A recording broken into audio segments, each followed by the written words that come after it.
Okay, चलिए शुरू करें। गुड इवनिंग, कैसे हैं सब? ऑनलाइन गाइस क्विकली कंफर्म करेंगे, आवाज स्क्रीन सब ठीक है? अथर्व, जनक, कंचन, नीलेश, सोहम,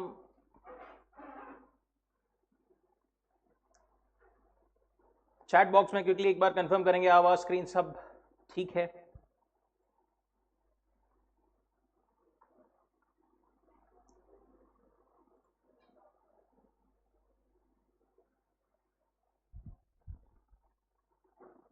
perfect. A quick introduction about me, जो लोग नहीं जानते हैं, I am CA Kaushik S Agarwal. Talking about the personal side, I am basically from Akola, Maharashtra में एक प्लेस है, and have been in Pune for past around what we can say 10-13 years. Earlier I was, after completing my CA, I was working with Accenture, I have worked with UBS, I have worked with Credit Suisse. Basically UBS मतलब अब Credit Suisse अब UBS हो गया है, so Credit Suisse and UBS is the same with the investment bank. Academically I have completed CA obviously, and after that FRM, Financial Risk Manager exam also. I have been teaching students out of passion obviously from past around 3-4 years, and have been teaching for foundation, economics and law, and interlevel पर audit, law and SM. That's just a brief about me. और ज़्यादा अपन जो है बातें सब कुछ करते जाएंगे throughout our what we can say duration of one and a half, not 1.5 but basically 1 month and maybe 2-3 days more, जिसमें अपन क्या करने वाले हैं, लॉ, ये सब्जेक्ट को, जिसमें सबसे ज्यादा इस अटेम्प्ट की अगर अपन बात करें, सबसे ज्यादा जो भी फेल हुए हैं, जिनका रिजल्ट अटका है, जो भी क्लियर नहीं कर पाए हैं, एक ही सब्जेक्ट का सबके मुंह पे नाम है, कौन सा? Business laws. सबसे पहली चीज, just to understand the audience, कौन कौन यहां पर ऐसा है जिनका अटेम्प्ट अभी हुआ था एंड वो क्लियर नहीं कर पाए हैं? Online guys can raise their hand on the Zoom.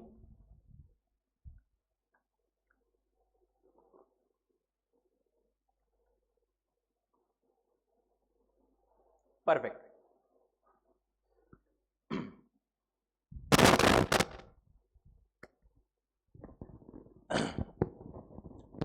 कौन से सब्जेक्ट में मेन दिक्कत थी? Law. Law, Soham Qadri says law. Pretty normal, law में ही सबका मोस्ट ऑफ देम जो भी मतलब अटकते हैं, आई वुड से 70% यही होता है कि लॉ के वजह से आपका जो है एग्जाम क्लियर नहीं हो पाता। फिर लॉ क्या बहुत मतलब ऐसा तोपचीन सब्जेक्ट है क्या जिसमें मतलब पास होना बहुत ज्यादा मुश्किल है? नहीं, ऐसा नहीं है। देखो दिक्कत क्या है, लॉ है ना, ये आपके लिए compare to your 10th 12th थोड़ा सा एक नया डोमेन है। अकाउंट्स आपने पहले थोड़ा बहुत देखा होगा, आपने मैथ्स बचपन से देखते आ रहे हैं, आपने और कौन सा सब्जेक्ट है, इकोनॉमिक्स, ये भी देखा है। But law is something that you have never seen, सिर्फ सुना है ऐसा ऐसा लॉ होता है, बट हमको पता नहीं एग्जैक्टली होता क्या है। लॉ है ना, बेसिकली कुछ ज्यादा नहीं है, इट्स सिंपल लॉजिक्स, बस उसकी लिखने की लैंग्वेज जो है वो थोड़ी डिफिकल्ट या ट्रिकी होती है, ठीक है। अब हमारे सिलेबस पे आए तो हमको जो लॉज, देखो लॉ में अपन क्या क्या होता है वो सब अपने फर्स्ट चैप्टर में आज कवर करने ही वाले हैं, बट बेसिकली लॉ में नहीं क्या, बहुत सारे एक्ट्स होते हैं, बहुत सारे रूल्स होते हैं, बहुत सारे रेगुलेशंस होते हैं। क्रिमिनल लॉ होता है, सिविल लॉ होता है। अपने सिलेबस में जो है आपने देखा ही होगा, contract act, sale of goods act, negotiable instruments act, और कौन से है, LLP act, companies act, partnership act, right. जो बेसिकली बिजनेस से रिलेटेड लॉज है वो अपने को यहां पर कवर्ड है। अब इसमें अपन फेल क्यों होते हैं?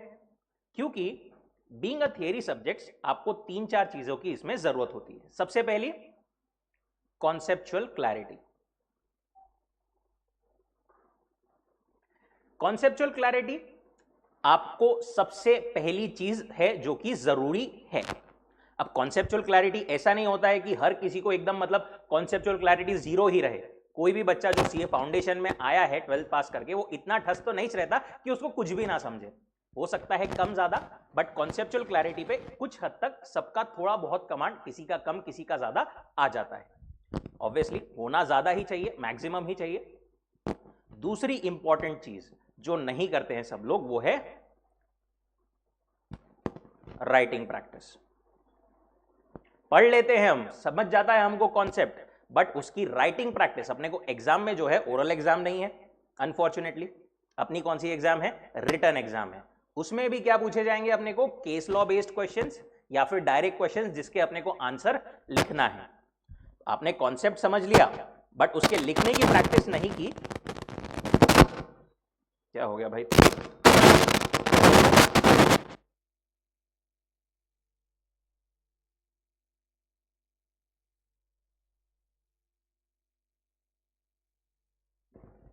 Hello, perfect. कॉन्सेप्चुअली अपन ने समझ लिया बट लिखने की प्रैक्टिस नहीं की तो अगेन सबसे मेन चीज जो अपने को करना है वो अपन करते ही नहीं है। ऐसा लगता है लिख देंगे हो जाएगा, बट बिना राइटिंग प्रैक्टिस के जब अपन लिखने जाते हैं ना, तो जो आईसीएआई को जो टेक्निकल लैंग्वेज, जो आपका एक्चुअल प्रेजेंटेशन जरूरी है, वो आपका आता नहीं है। माइंड माय वर्ड्स, 11 तक 12 तक बचपन से लेकर के अपन ने जैसी लैंग्वेज में जो लिख दिया चल गया, अपन ने सही लिख दिया चल गया। बट सीए में फाउंडेशन के बाद में आप जाओगे इंटर में, इंटर के बाद में जाओगे फाइनल में, स्पेशली इन थियोरेटिकल सब्जेक्ट्स आपकी लैंग्वेज बहुत ज्यादा इंपॉर्टेंट रहती है। ऐसा कंसीडर होता है कि आपको क्लाइंट ने वो क्वेश्चन पूछा है और आप उसको कैसे एक्सप्लेन करोगे, राइट? तो मेन थिंग है आपकी राइटिंग प्रैक्टिस। ये प्रैक्टिकल सब्जेक्ट्स के लिए अपन कर लेते हैं, बट अगेन थियरी के लिए अपन नहीं करते। एक और चीज, रिवीजन। थियरी दिखने में थियरी लगता है बट उसमें मल्टीपल कॉन्सेप्ट्स होते हैं। अगेन जब तक अपन उसको एक दो बार में, देखो रिटेन होना पॉसिबल नहीं है, एक दो बार में थोड़ा बहुत आपको रिटेन हो जाएगा, बट जो डिटेल्स है, जो नुआंसेस है उसके, वो एटलीस्ट आपको 3 से 4 बार हर चीज को रिवाइज करना जरूरी है। फिर सर पूरी मॉड्यूल हमको 3-4 बार पढ़नी है क्या? नहीं, पहली बार में ऑब्वियसली आपने एक डिटेल रीडिंग करना है। दूसरी बार में जो है आपने, पहली बार में जब पढ़ रहे हो तब उसको हाईलाइट करते जाना है, अंडरलाइन करते जाना है चीजों को, राइट? दूसरी रिवीजन करेंगे जब अपन वापस से सिर्फ जो हाईलाइटेड वर्ड्स है वो ही पढ़ेंगे। तीसरे एक बार करेंगे जब वापस और छोटा होते जाएगा। ऐसा छोटे होते होते होते अल्टीमेटली अपने को 1.5 दिन में जब आखिरी टाइम आएगा, वो टाइम पर अपना पूरा लॉ कवर होना चाहिए, ये अपना टारगेट रहेगा। तो revision again is very very important. और चौथी चीज, राइटिंग टेस्ट्स। जब तक आप टेस्ट पेपर नहीं दोगे तब तक आपका इवैल्यूएशन नहीं हो पाएगा खुद से, कहां गलती हो रही है, क्या हो रही है। आप यहां पर नहीं समझोगे तो डायरेक्ट इवैल्यूएशन आपको आईसीएआई के एग्जाम में जाकर के करना पड़ेगा। हो सकता है इवैल्यूएशन अच्छा हो जाए, हो सकता ना हो।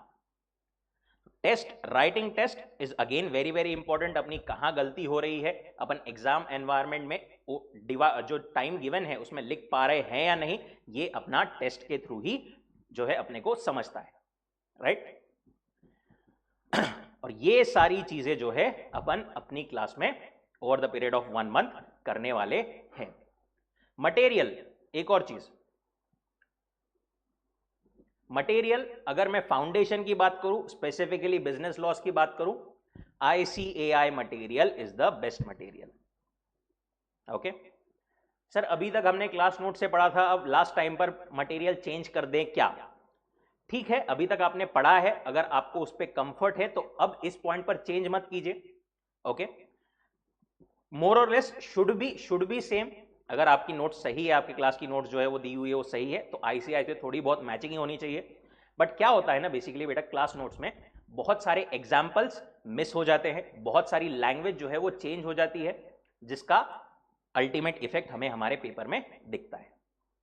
तो यहां पर in the period of 1 month we are going to cover the whole syllabus keeping ICI material as our base material only। और कोई मटेरियल आपने यूज किया है, डोंट वरी, आप उसको भी रेफर करके with ICI material side by side कर सकते हो। प्लस क्वेश्चन यहां पर राइटिंग प्रैक्टिस के लिए अपन क्या करेंगे, एक आपको क्वेश्चन बैंक मिल जाएगी अराउंड 2-3 डेज के बाद में, जिसमें कि अराउंड 5-6 अटेम्प्ट्स के आपके RTP MTP पास पेपर्स के सारे क्वेश्चंस कवर्ड रहेंगे, प्लस और भी एडिशनल क्वेश्चंस उसमें रहेंगे जो कि आपको प्रैक्टिस के लिए हेल्प करेगी। Question answers is the main thing to practice. आपने जो कॉन्सेप्ट पढ़ा है, कॉन्सेप्ट को लिख करके प्रैक्टिस नहीं करना है अपन ने, अपने को क्वेश्चन आंसर्स आने वाले हैं एग्जाम में, क्वेश्चन आंसर्स को ही अपन ने लिख लिख के प्रैक्टिस करना है। ठीक है, okay. Just to have a quick intro, एक बार सब लोग वापस से अपना नाम बता देंगे, मैंने तो बता दिया। ऑनलाइन गाइस का नाम मैं देख पा रहा हूं, जनक, कंचन, नीलेश, श्रीकांत, सोहम। वापस एक बार नाम बता देंगे सब। प्राच, शुभंग, ओके, परफेक्ट। चलिए, ठीक है, कोई डाउट किसी को अभी तक, कोई मन में दुविधा, कोई प्रॉब्लम? चलिए शुरू करते हैं फिर। Ganpati Bappa Morya. Indian regulatory framework, chapter number 1। Weightage की अगर अपन बात करें तो ये चैप्टर का वेटेज जो है अराउंड 6 मार्क्स का होता है। पिछले 3-4 अटेम्प्ट में अगर अपन देखें तो 6 मार्क के लिए एक क्वेश्चन आता ही है इसमें। ठीक है, छोटा चैप्टर है, इजी चैप्टर है, 4-5 चीजें हैं जो आपको काइंड ऑफ लर्न करनी ही पड़ेगी इसमें, बट उसमें से एक क्वेश्चन कंपलसरीली अभी तक तो जो है, जो ट्रेंड है उसमें आता ही है। इंडियन रेगुलेटरी फ्रेमवर्क पहला चैप्टर क्या बताता है अपने को? अपने को लॉ एग्जैक्टली जो अपने सिलेबस में सब एक्ट्स दिए हैं उसके पहले नहीं किया। ये चैप्टर इसीलिए दिया है कि हमको थोड़ी बहुत ये आइडिया लगे कि एक्चुअली लॉ है क्या, ये लॉ बनता कैसे है, गवर्निंग बॉडीज कौन सी होती है, ओवरऑल एक लॉ का फ्रेमवर्क क्या होता है, पूरा जो लॉ हमारे देश में चलता है वो कैसे चलता है, क्या चलता है, वो हमको यहां से इस चैप्टर से थोड़ी बहुत आइडिया आती है। Introduction part exam point of view से not that much important, just एक आपके इंट्रो के लिए दिया है कि अभी कभी आपने सोचा है क्या why there is a subject called law, specially for chartered accountants जो कि हम बनने जा रहे हैं।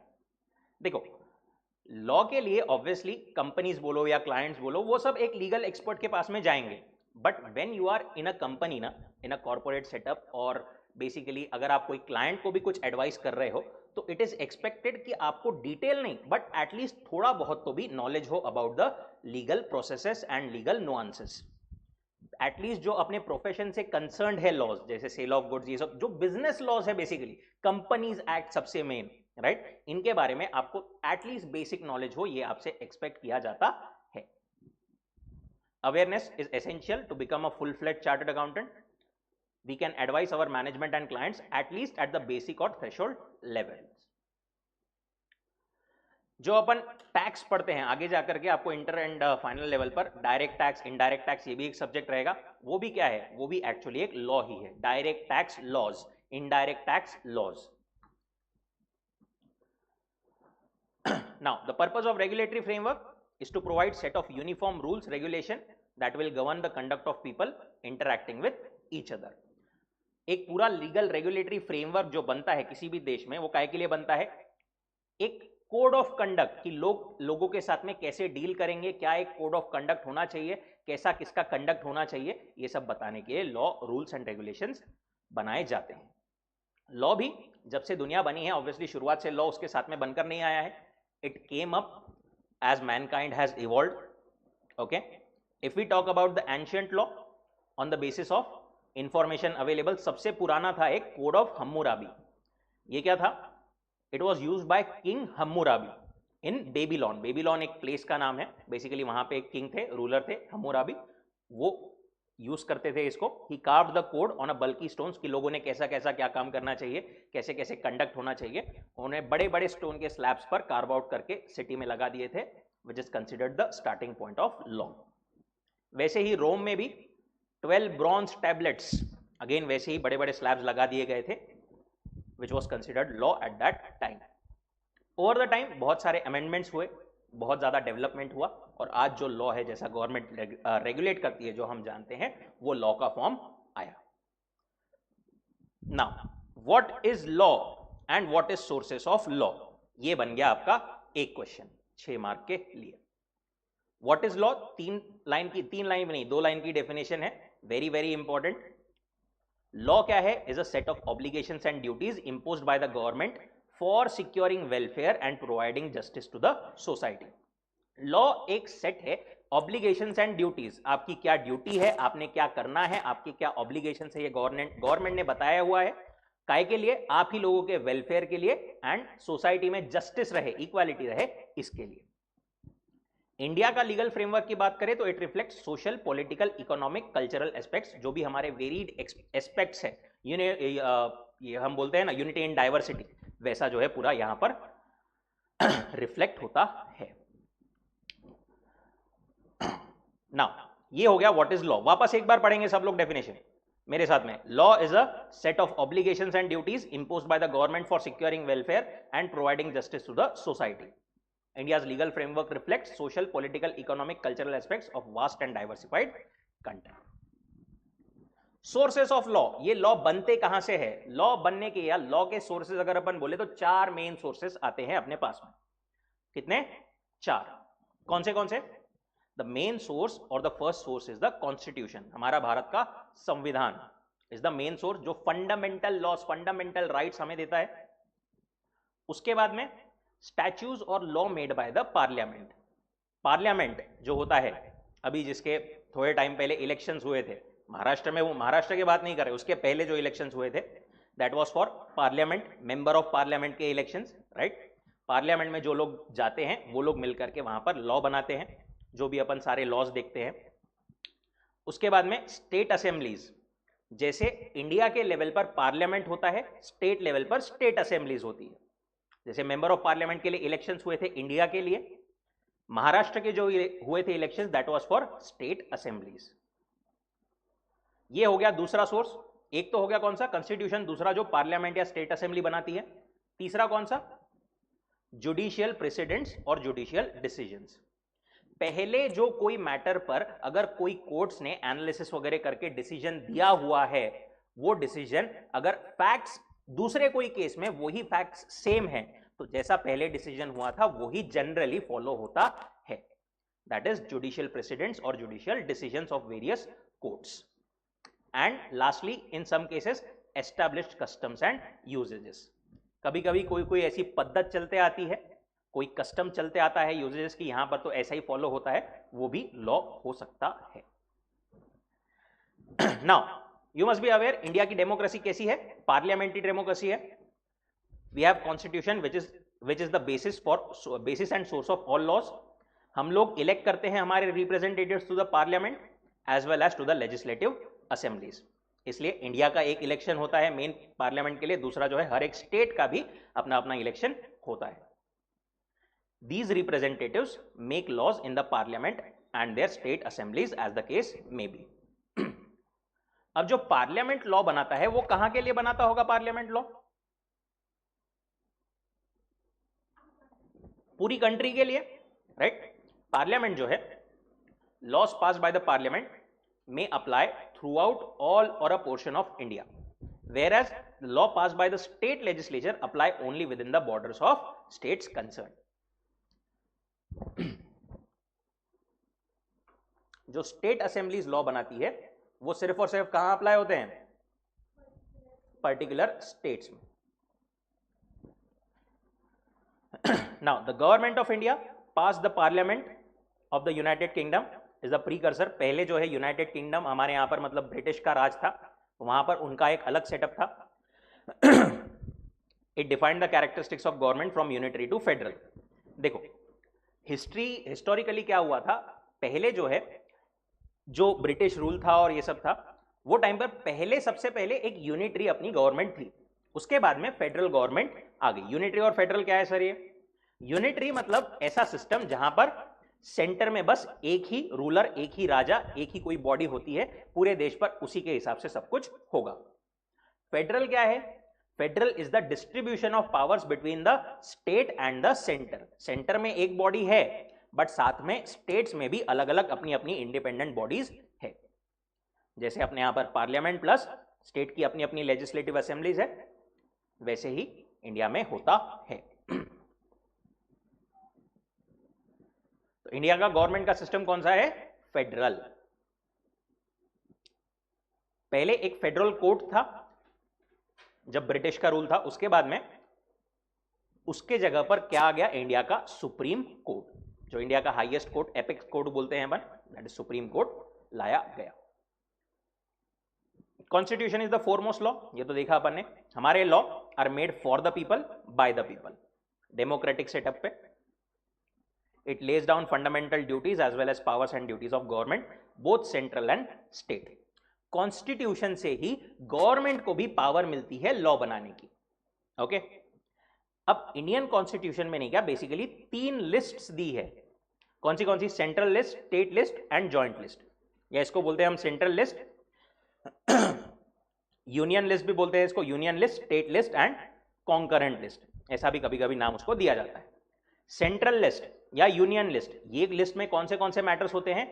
ऐसे मैटर्स जहां पर सिर्फ और सिर्फ सेंटर, दैट इज पार्लियामेंट, जिन मैटर्स पर लॉ बना सकता है, वो सारे मैटर्स आपके सेंट्रल लिस्ट में दिए हुए रहते हैं।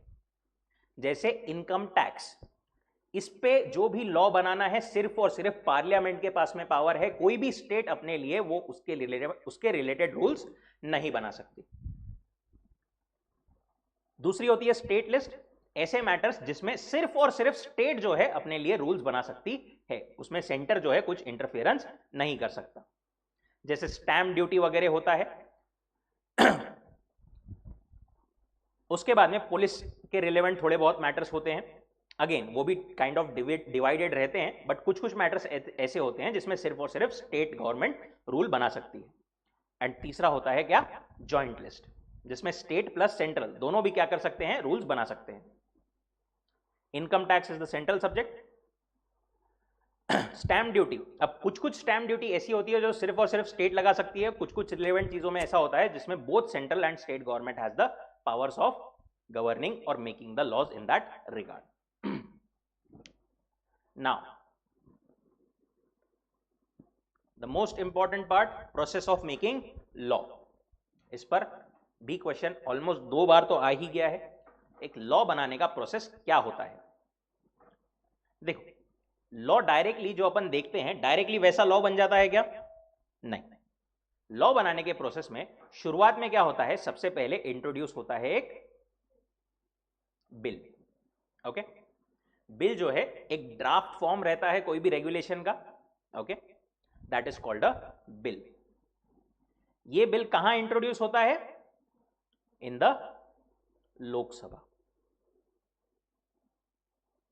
लोकसभा में जो है ये बिल इंट्रोड्यूस होता है, लोकसभा में या फिर पार्लियामेंट अपन जो बोले, वहां पर ये बिल इंट्रोड्यूस होता है। लोकसभा में वहां पर उस पर डिस्कशन होता है, डिबेट होता है एंड बाद में वोटिंग होती है। अगर वहां से पास हो जाता है तो दूसरे हाउस या अपर हाउस जिसको बोलते हैं, जहां पर राज्यसभा, वहां पर ये बिल जाता है। राज्यसभा में वापस अगेन डिस्कशन डिबेट होता है, वहां पर भी अगर पास हो गया तो फिर कहां जाता है? वो जाता है असेंट ऑफ प्रेसिडेंट के लिए। प्रेसिडेंट से पूछा जाएगा कि आप इस पे सहमत हो या नहीं, ये लॉ बनना चाहिए या नहीं, और जैसे ही प्रेसिडेंट ने असेंट दे दिया, आपका मेन पार्ट हो गया लॉ बनने का। बट एक आखिरी चीज फिर भी बचती है, notification in official gazette. Official gazette क्या होता है? बेसिकली एक रिपोजिटरी है गवर्नमेंट की, ओके, या फिर एक मेन जहां पर सब चीजें पब्लिश होती है गवर्नमेंट की, अपन ऐसा बोल सकते हैं, जहां पर जो भी लॉ बनता है, जब जो भी कुछ होता है वहां पर पब्लिश किया जाता है, वहां पर नोटिफाई किया जाता है।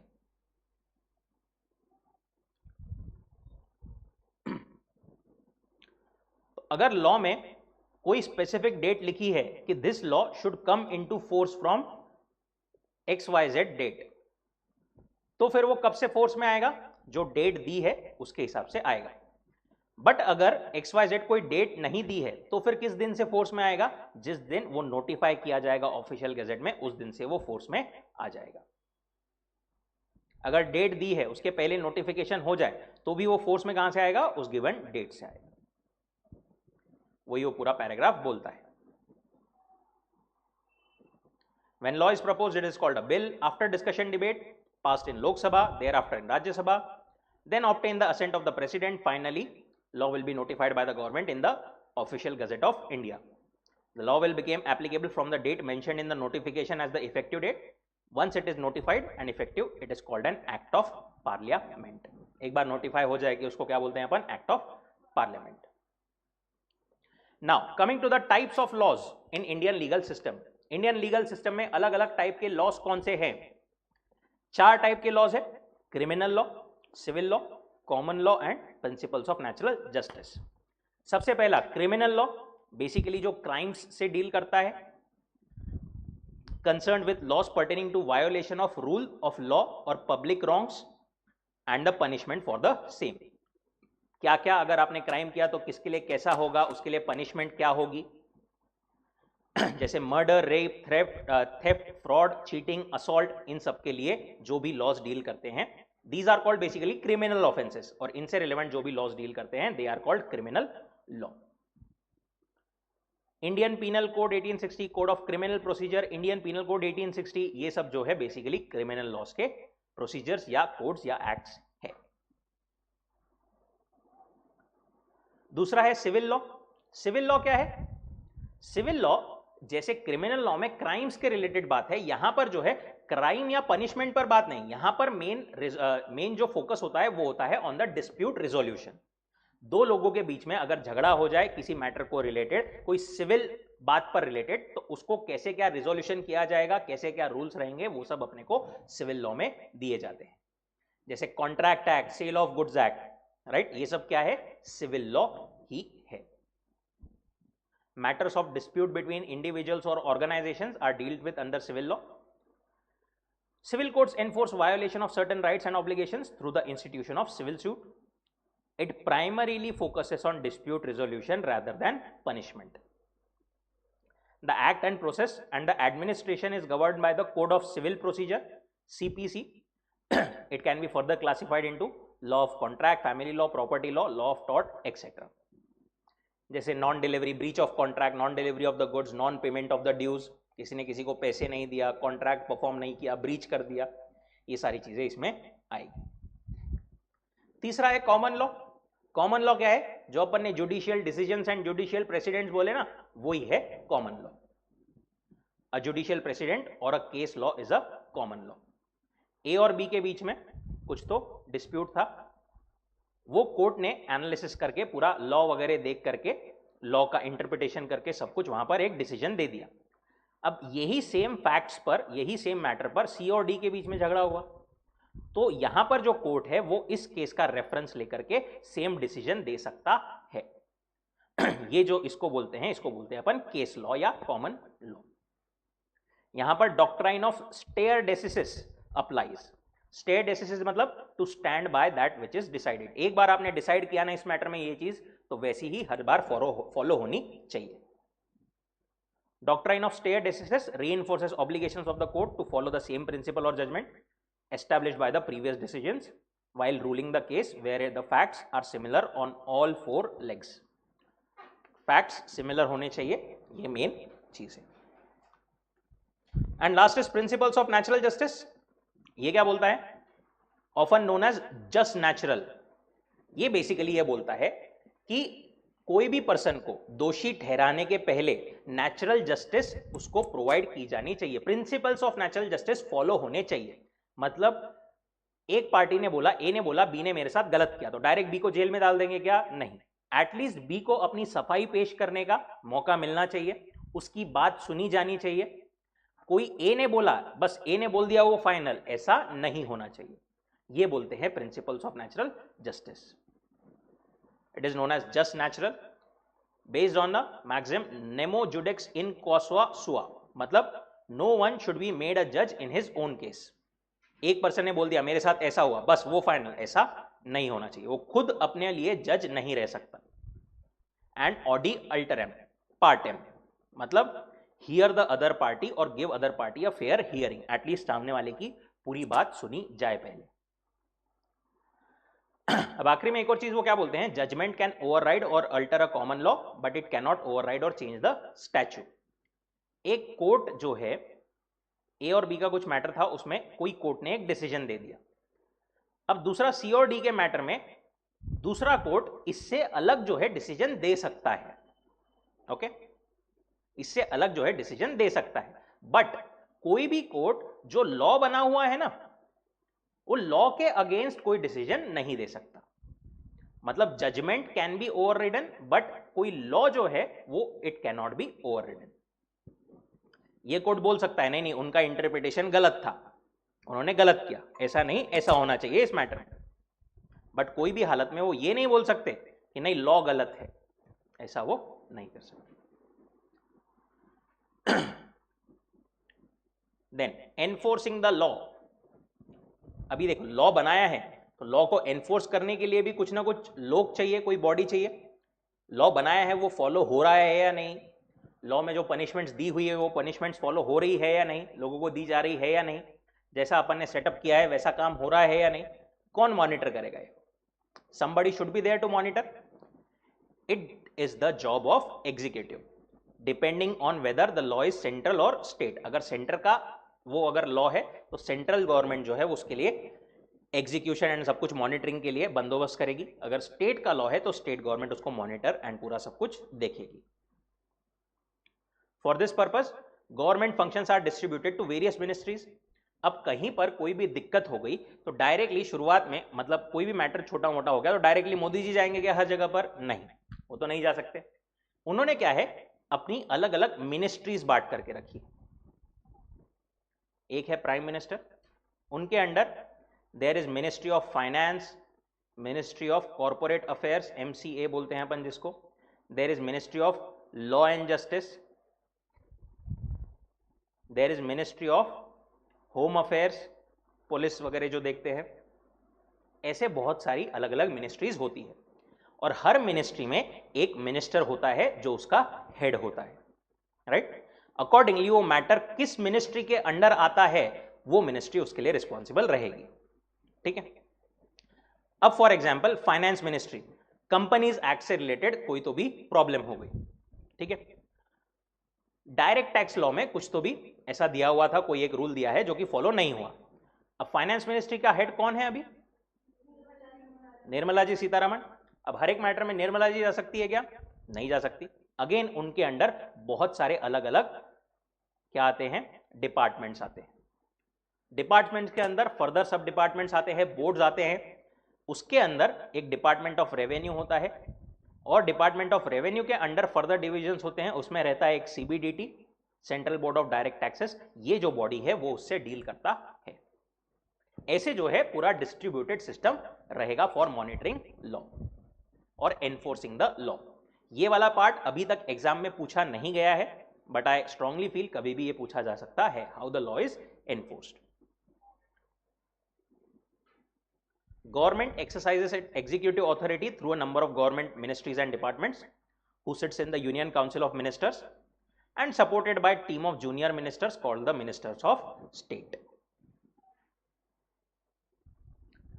जैसे income tax is enforced and implemented by Ministry of Finance through Central Board of Direct Taxes, Department of Revenue, and is administered by the officers of Indian Revenue Service. अब देखो मिनिस्टर्स तो है, politically ministers responsible है हर एक department में, but actual जो लोग काम करते हैं वो कौन होते हैं? वो होते हैं सिविल सर्वेंट्स। UPSC नाम सुना है, राइट। उसके जो सर्वेंट सिलेक्ट होते हैं, जो लोग होते हैं, वो पहले धीरे धीरे धीरे धीरे ऊपर, फिर क्लाइंब अप करके अलग अलग बॉडीज में सब जगह पर अपॉइंट होते हैं एंड उनका प्रमोशन होते होते अकॉर्डिंगली वो ऊपर या नीचे मूव ऑन करते हैं।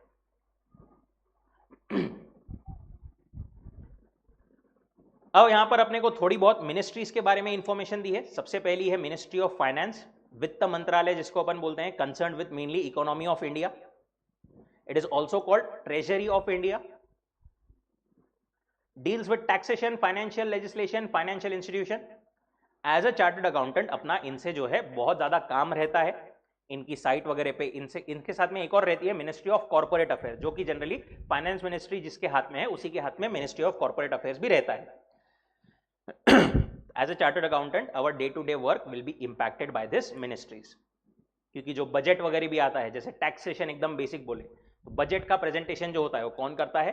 फाइनेंस मिनिस्ट्री ही करती है। One of the important functions is the presentation of union budget. Now, who presented the maximum number of union budget? just अपने information के लिए दिया है, not very much relevant. Morarji Desai ने 10 यूनियन बजट पेश किए हैं। उसके बाद में चिदम्बरम जी ने 9, प्रणब मुखर्जी ने 8, यशवंत सिन्हा ने 8 and 6। Then ministry of finance में कौन कौन रहता है? Ministry of finance is the apex controlling authority. यहां पर जो सिविल सर्विसेज के सर्वेंट्स है वो 4 केडर से अपॉइंट होते हैं। इंडियन रेवेन्यू सर्विस, देखो यूपीएससी में भी नहीं, क्या अलग अलग केडर्स होते हैं, अलग अलग कैटेगरीज होती है, ऐसा समझो।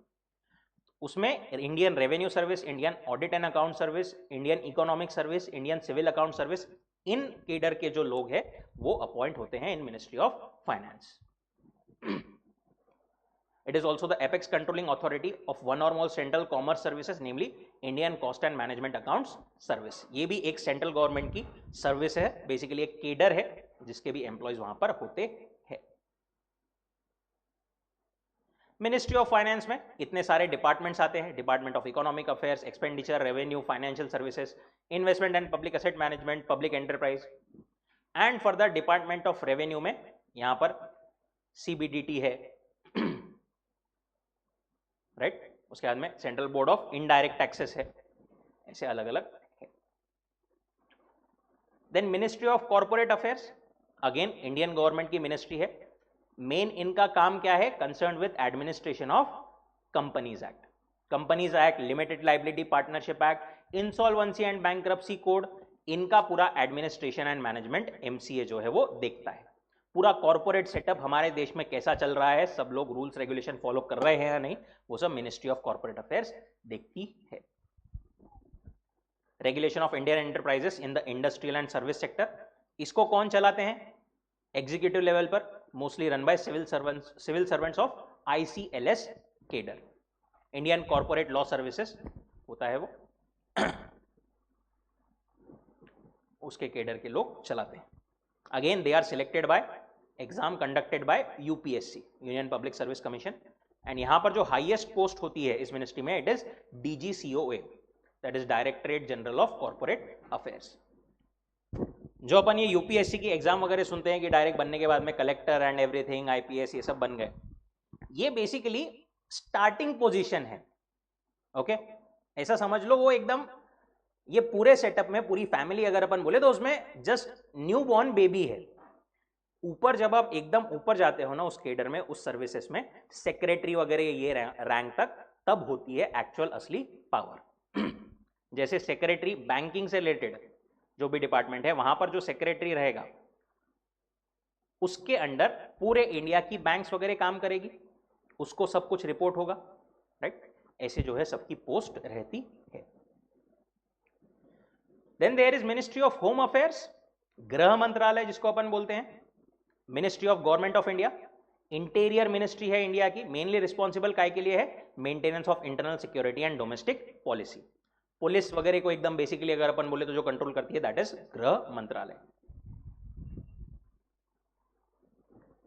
इंटरनल सिक्योरिटी सबके लिए जो रिस्पॉन्सिबल है, headed by the union minister of home affairs. कौन है अभी होम मिनिस्ट्री का हेड? इनके अंडर भी फर्दर डिपार्टमेंट्स आते हैं, border management, internal security, Jammu Kashmir Ladakh, department of home, official languages, department of states etcetera.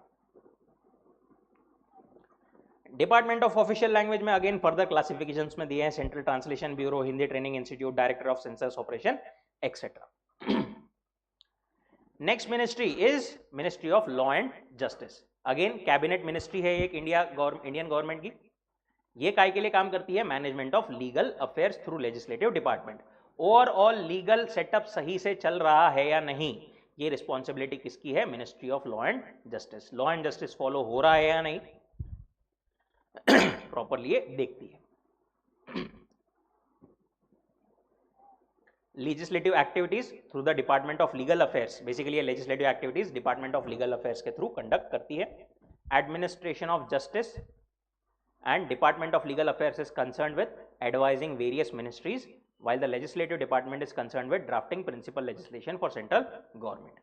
इसमें देखो एक है department of legal affairs and एक है department of basically legislative department. तो डिपार्टमेंट ऑफ लीगल अफेयर्स जो है वो मिनिस्ट्रीज को हेल्प करती है, कंसल्टेंसी देती है कि कहां पर कैसे क्या होना चाहिए।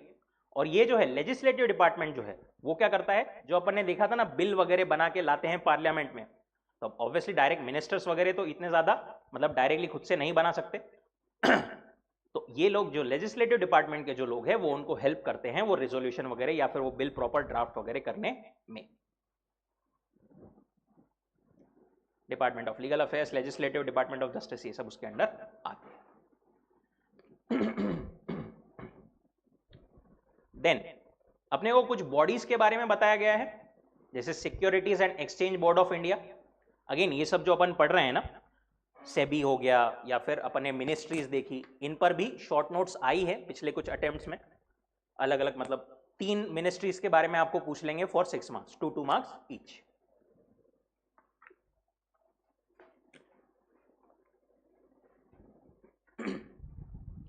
सेबी, सेबी क्या है?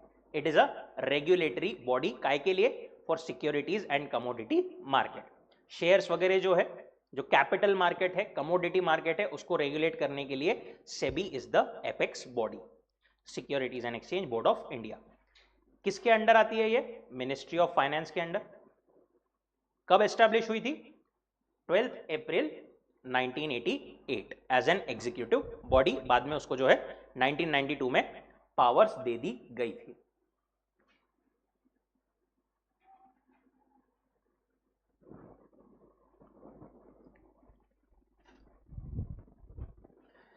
Then reserve bank of India, ये तो सबको पता ही है I believe. Reserve bank of India क्या है? हमारी सेंट्रल बैंक है जो कि सारी बैंक्स को रेगुलेट करती है, गवर्न करती है for the regulation of the Indian banking system under the ownership of ministry of finance. जो इंडिया में हमारे पेमेंट वगैरह होता है, हम गूगल पे से सब पेमेंट करते हैं, पेमेंट सिस्टम जो है वो भी कौन मैनेज करती है, कौन रेगुलेट करती है? RBI manages country's main payment system, works to promote economic development. इसका एक डिवीजन है Bharatiya Reserve Bank Note Mudran, specialised division, जो कि करेंसी नोट्स एंड कॉइन्स जो होते हैं वो इस डिवीजन के थ्रू बनते हैं। Then NPCI, national payments corporation of India, again एक स्पेशलाइज्ड डिवीजन है to regulate payments and settlements in India. अपन इतने सारे पेमेंट करते हैं, अब इंडिया में रोज के बेसिस पर करोड़ों पेमेंट्स होते होंगे, राइट? सबका सेटलमेंट सबका प्रॉपर हो, ये सब ये डिवीजन देखता है। उसके बाद में deposit insurance and credit guarantee corporation, ये भी एक established by RBI as one of the specialized division. ये क्या करता है? ये बनाया गया था बेसिकली लोगों को बैंकिंग की तरफ एनकरेज करने के लिए। वो बोलती है कि अगर आप बैंक में पैसे रखोगे, लोगों को डर होता है कि बैंक डूब जाएगी, वो बोलते हैं बैंक डूब भी गई ना तो एक सर्टेन अमाउंट तक हम आपको गारंटी देते हैं, इतना पैसा हम आपको दे देंगे आपको वापस।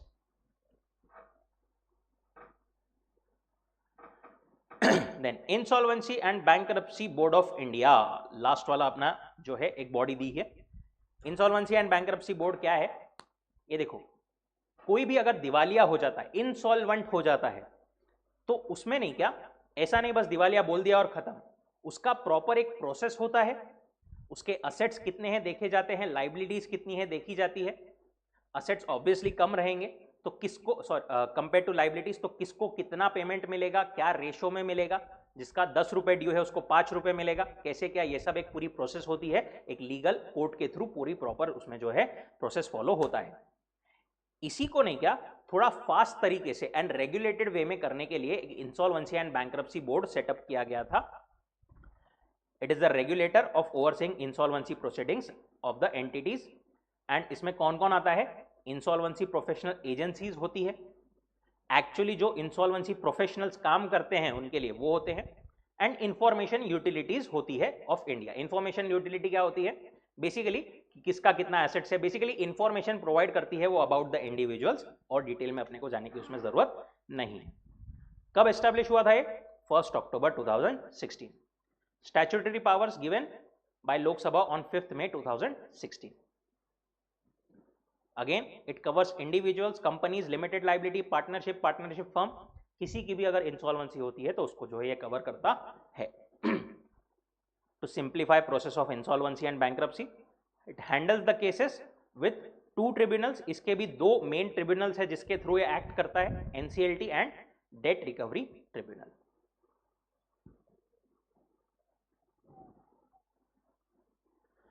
Coming on to the last part, structure of the Indian judicial system.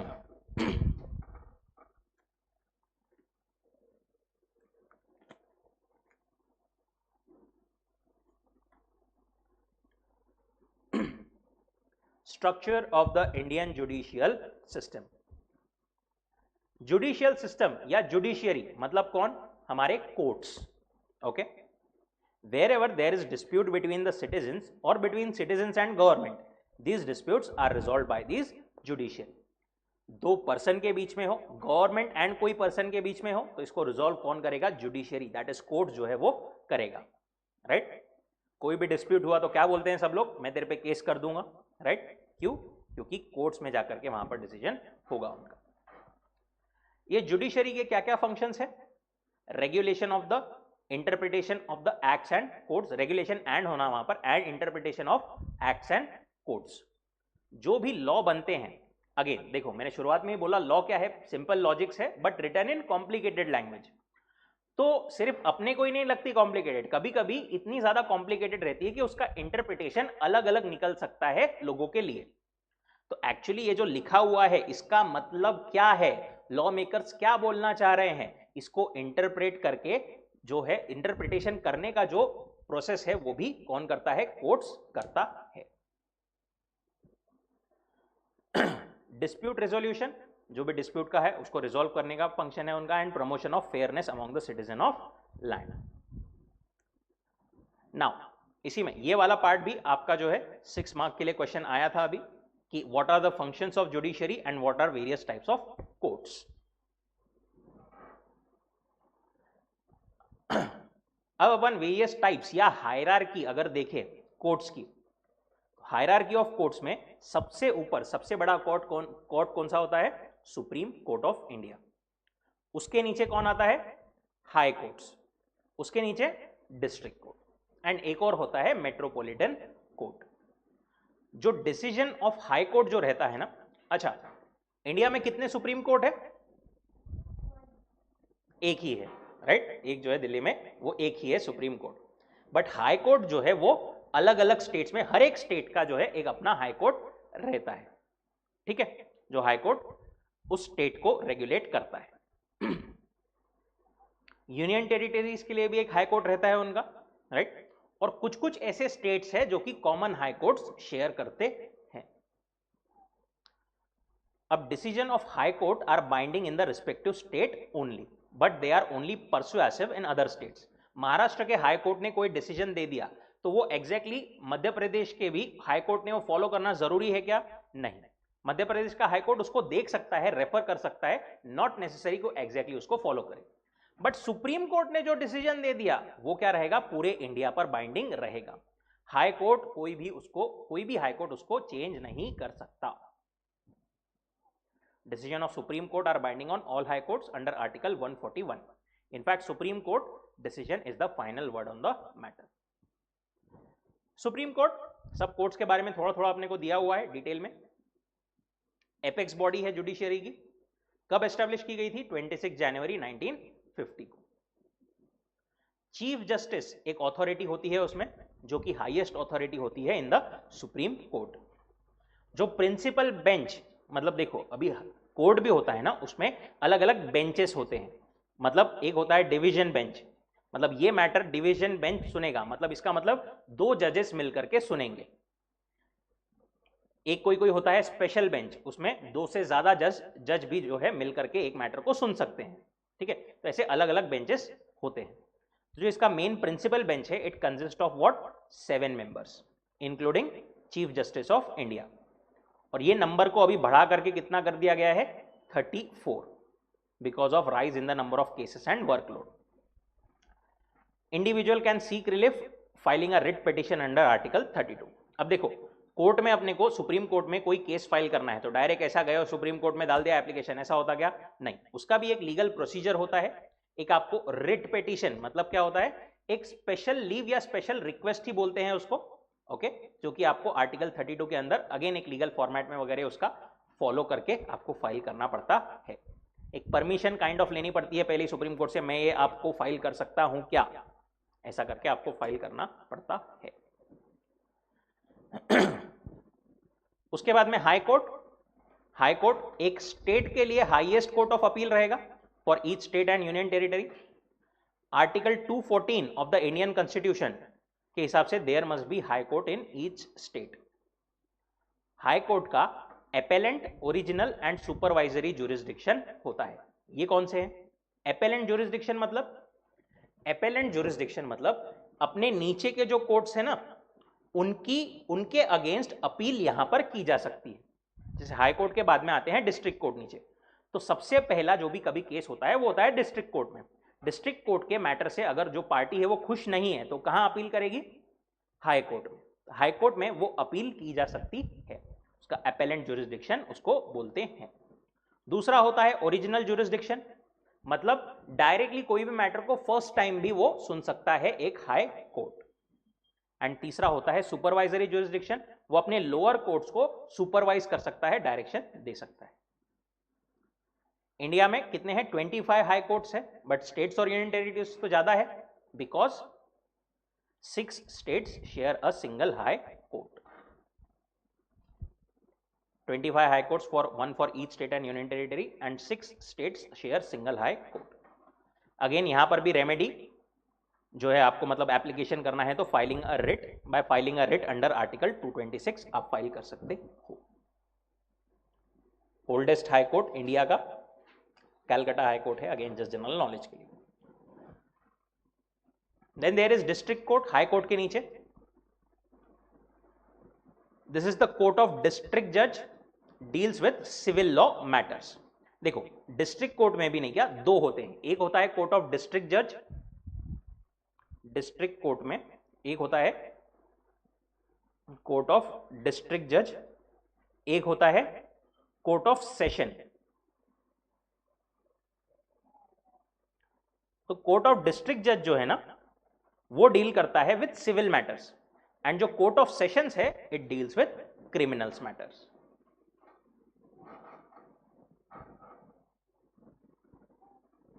Under pecuniary jurisdiction, pecuniary मतलब रिलेटिंग टू मनी, मनी से रिलेवेंट, बेसिकली कितने तक का कोई भी सिविल जज एक सूट ट्राई कर सकता है। ट्राई कर सकता है मतलब सुन सकता है, हियर कर सकता है, of value not more than ₹2 crore, 2 crore तक का ही वो कोई भी केस एडजस्ट कर सकता है।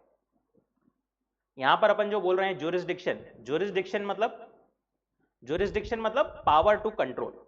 एक कोर्ट का कितना ज्यूरिसडिक्शन है, कितना एरिया कवर्ड है, right, that is is jurisdiction. Court को जनरली टेरिटोरियल ज्यूरिसडिक्शन मिलता है based on the area covered, कि ये एरिया में जो भी मैटर आया वो इस कोर्ट के अंदर आएगा, based on the local limits within which parties reside और द प्रॉपर्टी इज सिचुएटेड। जो पार्टीज के बीच में डिस्प्यूट है वो, या फिर जहां पर भी प्रॉपर्टी सिचुएटेड है वो।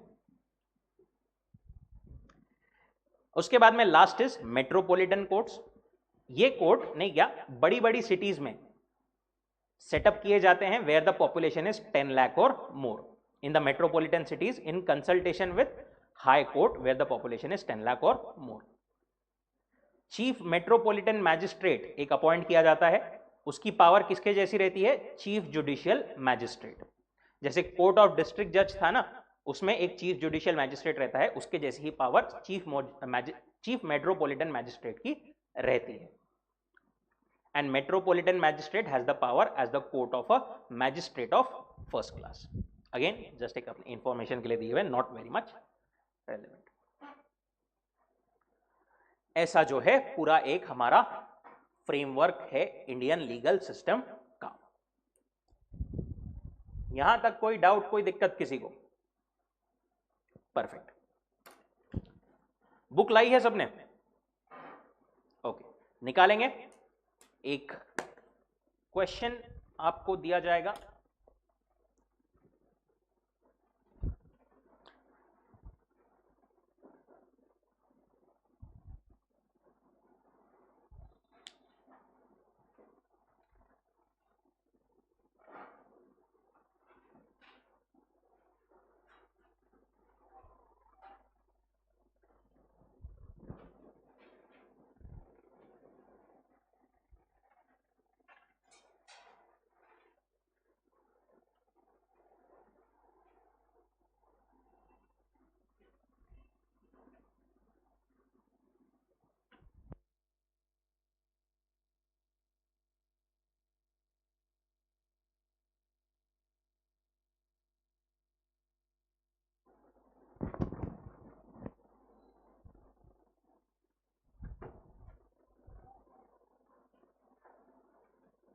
ठीक है। अपन जो भी क्लास में प्रैक्टिस करेंगे ना, ऑब्वियसली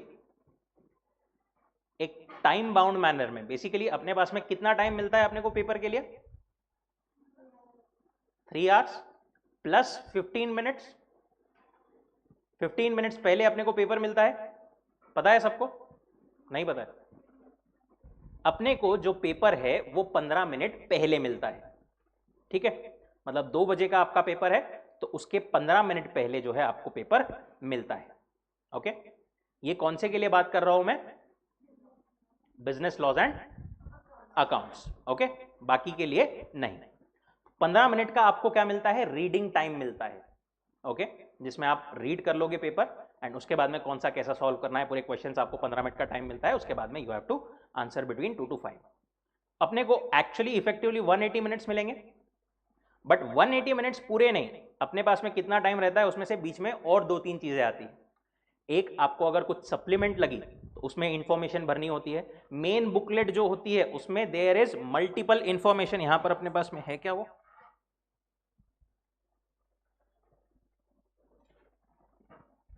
ये ऐसी जो है अपने को कुछ आंसर शीट दिखती है, दिख रही होगी क्या यहां पर, पता नहीं कैमरा में। तो यहां पर आपका रोल नंबर, यहां पर रोल नंबर गोल करके आपको सर्कल्स फिल करके वहां पर भी डिटेल्स भरनी होती है। आपका रोल नंबर प्लस आपकी एग्जाम कौन सी है, एक्सेट्रा एक्सेट्रा सब चीजें भरनी होती है। प्लस वहां पर साइनिंग वगैरह करनी होती है आपको प्रेजेंटी के लिए, सप्लीमेंट टाई अप करना होता है। इन सब में आपके जाएंगे करीबन 5 से 7 मिनट। प्लस आपको आखिर में एक बार पेपर चेक करने के लिए थोड़ा सा टाइम रखना है, राइट? अगेन 5 से 7 मिनट वहां पर। मोटा मोटी आपके पास में अपन उसमें से 10 से 15 मिनट निकाल लेते हैं। ऑन अ सेफर साइड अपन ऐसा करते हैं 20 मिनट निकालते हैं। 160 मिनट्स फॉर 100 मार्क्स। एक मार्क के लिए कितने मिनट है? 1.6। क्वेश्चंस अपने को जो आते हैं it is generally for 4 marks के लिए भी आ सकते हैं, 2 मार्क्स के लिए भी आ सकते हैं, 3 के लिए भी, 5 के लिए भी, 6 के लिए भी, 7 के लिए भी। जनरली 7 मार्क्स के ऊपर कोई क्वेश्चन नहीं आता है। ओके, मल्टीप्लाइड बाय 1.6, जो भी आपको टाइम रहेगा वैसा उस टाइम में आपको आंसर करना जरूरी है। उसी टाइप से उसी पैटर्न को फॉलो करते हुए हम क्लास में भी जो है कवर करेंगे।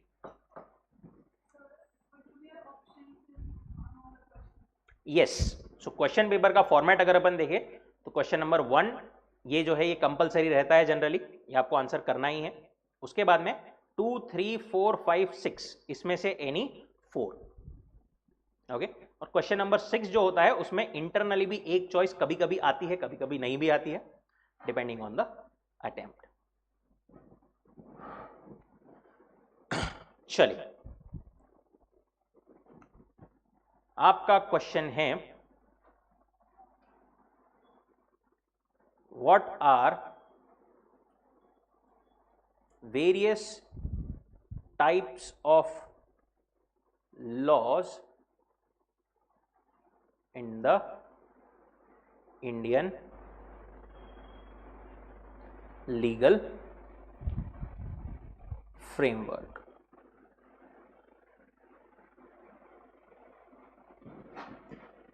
मार्क्स वही 6 मल्टीप्लाइड बाय 1.6 कितना होता है?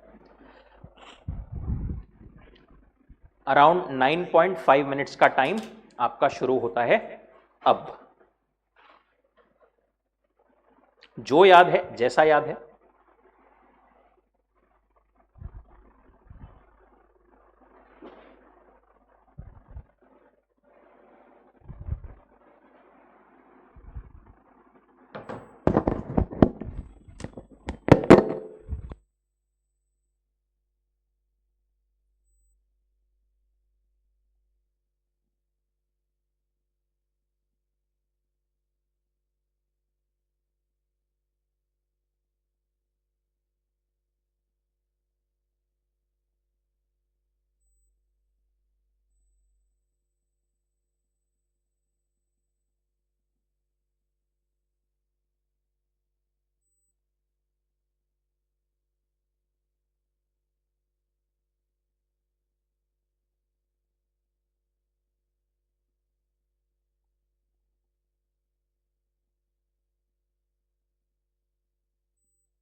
Last 1 minute.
Okay, stop.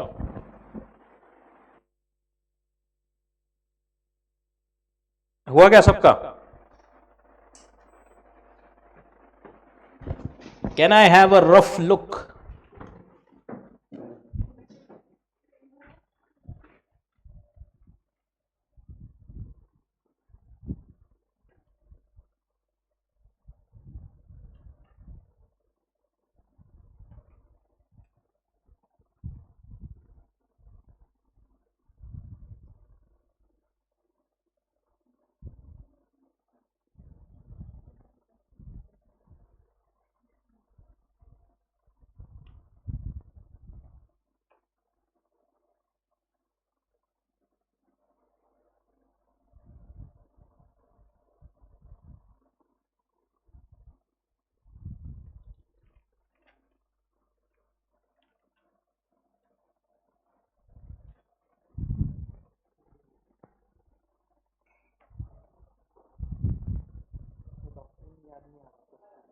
Doctrine of stare decisis.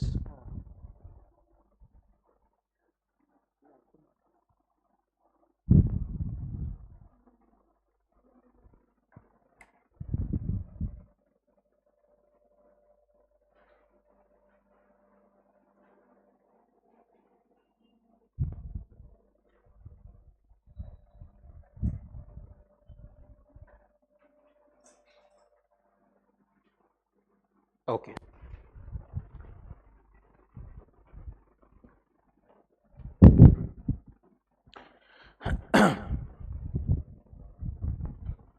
Majority सबने कॉन्सेप्चुअली देखा तो ऑलमोस्ट सही लिखा है, but main thing is the language.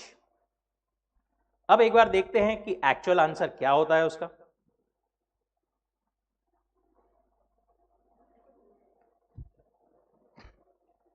What are the various types of laws? Criminal law, civil law, common law and principles of natural justice. Criminal law में criminal law is concerned with the laws pertaining to violations of the rule of law or public wrongs and punishments of the same. ऐसा कुछ sentence आ रहा है क्या हमारे इसमें? नहीं आ रहा है। Indian Penal Code, Code of Criminal Procedures, basically these defines exhaustive procedure for executing the punishments of the crimes. ये कोई वर्ड्स या कोड्स आ रहे हैं हमारे इसमें? Murder, rape, theft, fraud, cheating, assault, ये सब उसके एग्जाम्पल्स है। ये तो भी थोड़ी बहुत कवर्ड है, राइट। ये तो अपन ने एक पैराग्राफ का ही एग्जाम्पल देखा, राइट। देखो again I am not saying कि अपने को एग्जैक्ट ऐसा की ऐसा कॉपी चाहिए, बट लैंग्वेज जो है, जैसे फॉर एग्जाम्पल पहला सेंटेंस है criminal law is concerned with the laws pertaining to violations of the rule of law और पब्लिक रॉन्ग्स, राइट। थोड़ा इसका आपने इज एंड इधर उधर कर दिया तो चलेगा, बट पूरा ही अगर उसका मीनिंग ही चेंज कर रहे हो और जो टोन है उसकी मतलब एग्जैक्टली वो पूरा आप चेंज कर रहे हो, तो वहां पर आपका इंप्रेशन पेपर राइटिंग में कम होता है, राइट। अब ये इंप्रूव कैसे होगा? एक बार अपन ने लिखा, अब इसको एक बार वापस से पढ़ना है आपको और फिर वापस घर पे जाकर के लिखना है, राइट। सर ये तो बहुत लंबी एक्सरसाइज है, ऐसे कितने क्वेश्चंस देख करके बार बार अपन पहले लिखेंगे फिर देखेंगे फिर वापस लिखेंगे? हर एक क्वेश्चन के लिए अब करने का अभी टाइम नहीं है अपने पास ऑब्वियसली, राइट, बट अपन 10 क्वेश्चन पढ़ रहे हैं तो एटलीस्ट उसमें से 3-4 तो भी क्वेश्चन ऐसे होने चाहिए जिसके लिए अपने को ये एक्सरसाइज करनी है। जो बहुत इजी है, सिंपल है, उसके लिए नहीं किया तो भी चलेगा, बट एटलीस्ट 20-30% क्वेश्चन का भी तो अपने को टारगेट चाहिए कि यहां पर जो है वो होना जरूरी है। Law compare to other subjects थोड़ी ज्यादा मेहनत मांगता है, एक्स्ट्रा टाइम आपको उसमें थोड़ा डालना पड़ेगा। कॉन्सेप्ट्स के साथ साथ राइटिंग प्रैक्टिस पर भी उसमें टाइम जो है आपको डालना पड़ेगा। दूसरी चीज, जो कीवर्ड्स होते हैं वो अपने आंसर्स में आने जरूरी है। जैसे सिविल लॉ की अगर अपन बात करें, civil law primarily focuses on dispute resolution rather than punishment, ये इसका एक की लाइन हो गई आपकी, right. Matters of dispute between individuals organization dealt with under civil law. Again code of civil procedure, civil law can be further classified into law of contract, family law, property law, law of tort. इसको आपने ऐसा भी लिख दिया, civil law are classified into contract, family, property and law of tort, ऐसा भी थोड़ा बहुत कंस्ट्रक्शन का थोड़ा बहुत चलेगा, okay, but it should make sense. Plus जो भी आंसर में कहीं पर भी पूरे लॉ में आपको ये ऐसे मैक्सिम्स दिखते हैं ना, स्टेयर डेसिसिस, या फिर और अपन ने क्या देखा था नीचे एक और, जस्ट नेचुरल, नेमो जुडिक्स इन कोसुआ, बहुत ज्यादा जगहों पर नहीं है, बट जहां पर भी है ना उसको ऐसा करते जाओ, पढ़ते पढ़ते मार्क करते जाओ। अगर आपके आंसर में आप इस चीजों को इंक्लूड करोगे ना तो एक अलग इंप्रेशन गिरेगा आपका पेपर में। अपने को क्या करना है, मेन सब लोग आंसर्स लिख रहे हैं, आपके सामने वाला रोल नंबर, आपके पीछे वाला रोल नंबर, ऐसे हजारों बच्चे हैं जो आपके ऑलमोस्ट लाख के ऊपर बच्चे रहते हैं पूरे एग्जाम में जो कि आंसर लिख रहे हैं। अपना ये मोटिव है कि अपन बाकियों से थोड़ा बेटर प्रेजेंट करके बेटर आंसर कैसे लिखे, और उसे में उसके लिए यही चीजें छोटी छोटी जरूरी होती है कि आपकी एक तो लैंग्वेज, अपनी लैंग्वेज में, ओन लैंग्वेज में सब लोग लिख देते हैं, राइट, बट थोड़ा सा प्रोफेशनल लैंग्वेज में, थोड़ा सा सेंस के साथ में आप अगर लिखोगे तो आपका पेपर थोड़ा अलग दिखेगा। दूसरी चीज ये अपन ने बोला कि ऐसे मैक्सिम्स वगैरह है वो इंक्लूड करने का। तीसरी चीज अंडरलाइनिंग, जो भी important points, important part sentences है वो आपको अंडरलाइन करने जरूरी है, ओके। एक चेकर के पास में बहुत ज्यादा पेपर्स होते हैं, उसके पास में बहुत प्रेशर होता है, थोड़े से दिन में उसको चेक करके वापस आईसीआई के पास में भेजने होते हैं।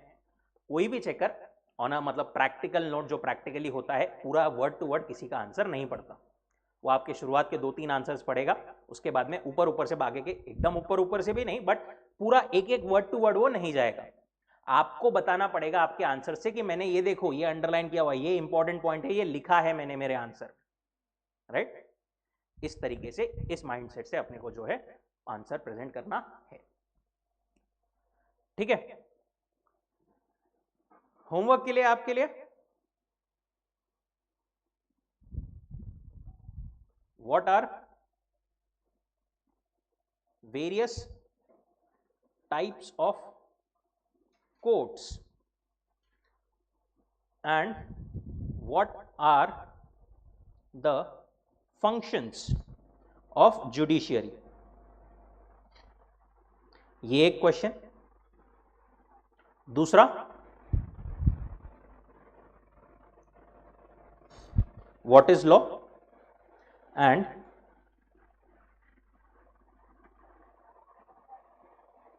explain the process of making law, ठीक है। दोनों अगेन 6-6 मार्क्स के वो करने हैं, ठीक है।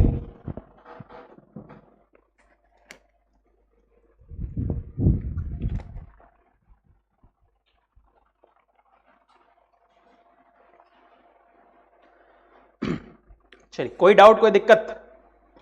रुकते हैं यहां पर, will continue tomorrow. Thank you so much.